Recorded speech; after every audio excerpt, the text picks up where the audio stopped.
Hello foodies. അപ്പോൾ ഇന്ന് വളരെ ഫേമസ് ആയിട്ടുള്ള പാകിസ്ഥാനി ചപ്ലി കബാബാണ്. 1/2 കിലോ മിൻസ്ഡ് ബീഫിലേക്ക് ഞാനിവിടെ സ്ക്രീനിൽ കൊടുത്തിരിക്കുന്ന എല്ലാ മെയിൻ ഇൻഗ്രീഡിയൻസും ചേർത്ത് നല്ലപോലെ ഒന്ന് മിക്സ് ചെയ്യണം. ഇനി അതിലേക്ക് കുറച്ച് ഹോൾ സ്പൈസസും ഗ്രൗണ്ട് സ്പൈസസും കൂടി ചേർത്ത് കൊടുക്കുന്നുണ്ട്.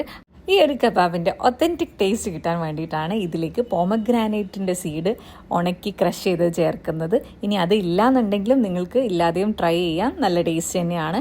എല്ലാം കൂടെ മിക്സ് ചെയ്ത് ഒരു 1/2 hour റെസ്റ്റ് ചെയ്യാൻ വെക്കാം. ഇനി ഇതിൽ നിന്നൊരു പോർഷൻ എടുത്ത് ഇതിനൊന്ന് അടിച്ച് ചപ്ലി ആക്കി എടുക്കണം. ഇതിന് ഫ്ലാറ്റ് ഷേപ്പ് ആയതുകൊണ്ടാണ് ഇതിന് ചപ്ലി കബാബ് എന്ന് പറയുന്നത് കേട്ടോ. ഇതിന് വലിയ ഷേപ്പ് ഒന്നും വേണ്ട, പക്ഷെ നമ്മൾ അടിച്ച് പരത്തി എടുത്താലും ഇതൊന്ന് കുക്ക് ചെയ്യുന്ന സമയത്ത് ഒന്ന് സൈസ് റെഡ്യൂസ് ആവും.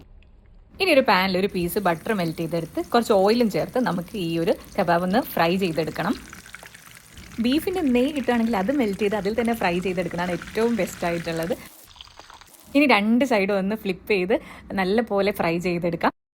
അപ്പോൾ നമ്മുടെ ചപ്ലി കബാബ് ഇവിടെ സെറ്റായി കിട്ടിയിട്ടുണ്ട്. അപ്പോൾ എല്ലാവരും ഇതുവരെ കഴിക്കാത്തവരൊക്കെ ഒന്ന് ട്രൈ ചെയ്ത് നോക്കണേ. Thank you for watching.